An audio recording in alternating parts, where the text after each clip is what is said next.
As we count down to Monday's special broadcast from the Smithsonian National Museum of African American History and Culture, 4 days and counting now, we're bringing you the stories behind the exhibitions.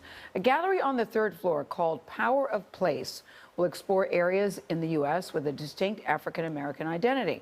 One of those places is a small New England town on the island of Martha's Vineyard. Margaret Brennan shows us how Oak Bluffs became a popular retreat visited by President Obama and many others. The charming New England cottages of Martha's Vineyard have been a summer getaway for the African-American elite for more than 100 years. Drawn to the harbors of Oak Bluffs in the late 1800s, freed slaves and laborers began settling there. Charles Scherer, the son of a slave and her white owner, turned this cottage into the first inn for black vacationers.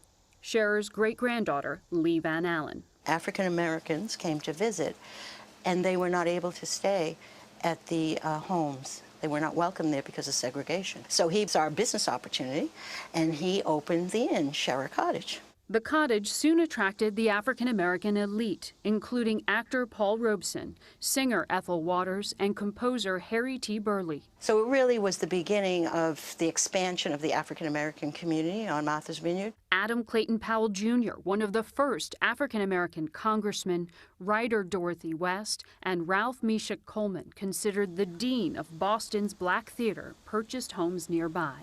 Today, they're featured along the island's African-American Heritage Trail. Historians Elaine Weintraub and Carrie Tankard founded it. Why is the Scherer House the first stop on this tour? We felt that the contribution that it made to the island's history should be celebrated first. We had an ambitious plan, Carrie and I, that we'd have 4 sites. Now we have 26. 26. 26. Mm-hmm. And the Smithsonian took notice.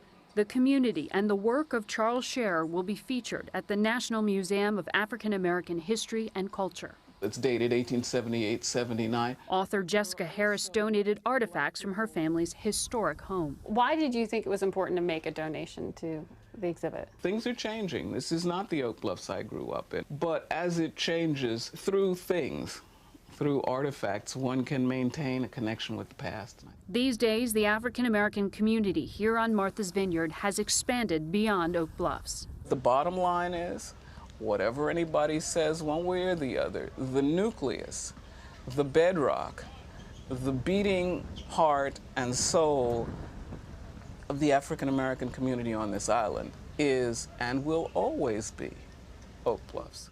For CBS This Morning, Margaret Brennan, Oak Bluffs, Massachusetts. People who live in Edgartown and Vineyard Haven and other places might disagree, but Oak Bluffs is a very special place. Yeah.